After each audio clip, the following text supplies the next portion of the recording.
السلام علیکم ورحمۃ اللہ وبرکاتہ۔ بسم اللہ الرحمن الرحیم۔ حضرت ام عمارہ رضی اللہ عنہا یہ جنگ احد میں اپنے شوہر حضرت زید بن عاصم اور اپنے دو بیٹوں حضرت عمارہ اور حضرت عبداللہ رضی اللہ عنہم کے ساتھ لے کر میدان جنگ میں کود پڑیں، اور جب کفار نے حضور صلی اللہ علیہ وسلم پر حملہ کر دیا تو یہ ایک خنجر لے کر کفار کے مقابلے میں کھڑی ہو گئیں اور کفار کے تیر و تلوار کے ہر ایک وار کو روکتی رہیں، یہاں تک کہ جب ابن کمیہ ملعون نے رحمت عالم صلی اللہ علیہ وسلم پر تلوار چلا دی تو حضرت ابن عمارہ نے اس تلوار کو اپنی پیٹھ پر روک لیا، چنانچہ ان کے کندھے پر اتنا گہرا زخم لگا کہ گار پڑ گیا۔ پھر خود بڑھ کر ابن کمیہ کے کندھے پر اس زور سے تلوار ماری کہ وہ دو ٹکڑے ہو جاتا، مگر وہ ملعون دوہری زرہ پہنے ہوئے تھا، اس لیے بچ گیا۔ اس جنگ میں بی بی ام عمارہ کے سر و گردن پر 13 زخم لگے تھے۔ حضرت بی بی عمارہ رضی اللہ عنہا کے فرزند عبداللہ رضی اللہ عنہ کا بیان ہے کہ مجھے ایک کافر نے جنگ احد میں زخمی کر دیا اور میرے زخم سے خون بند نہیں ہوتا تھا۔ میری والدہ حضرت ام عمارہ نے فوراً اپنا کپڑا پھاڑ کر زخم کو باندھ دیا اور کہا کہ بیٹا اٹھو اور کھڑے ہو جاؤ اور پھر جہاد میں مشغول ہو جاؤ۔ اتفاق سے پھر وہی کافر سامنے آ گیا تو حضور صلی اللہ علیہ وسلم نے فرمایا کہ اے ام عمارہ، دیکھ تیرے بیٹے کو زخمی کرنے والا یہی ہے۔ یہ سنتے ہی حضرت ام عمارہ نے جھپٹ کر اس کافر کی ٹانگ میں تلوار کا ایسا بھرپور ہاتھ مارا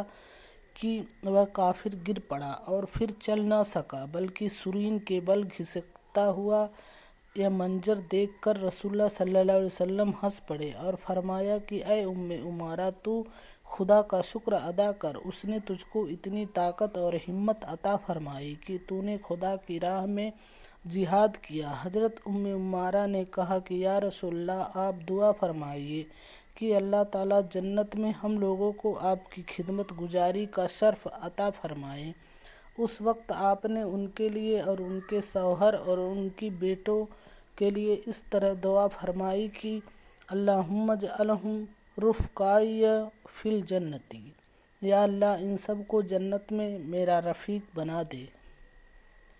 حضرت بی بی ام عمارہ رضی اللہ عنہا زندگی بھر اعلانیہ یہ کہتی رہیں کہ رسول اللہ صلی اللہ علیہ وسلم کی اس دعا کے بعد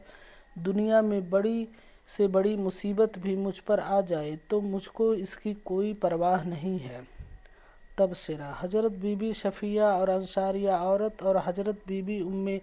عمارہ کے تینوں واقعات کو پڑھ کر غور کرو کہ مادر اسلام کی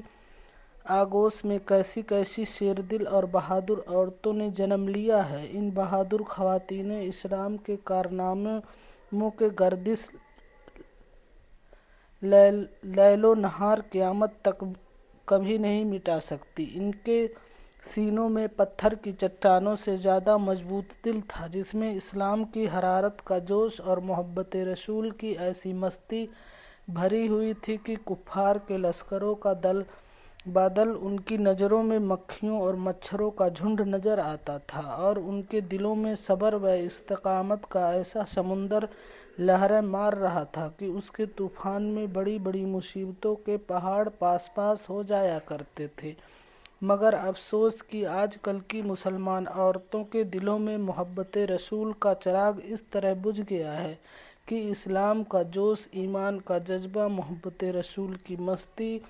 جہاد کا نشہ سب کچھ غارت ہو گیا، اور دنیا کی محبت اور زندگی کی ہوس نے بدن کے رونگٹے میں خوف و ہراس اور بزدلی کی ایسی آندھی چلا دی کہ کفار میں مقابلے میں ہر مسلمان عورت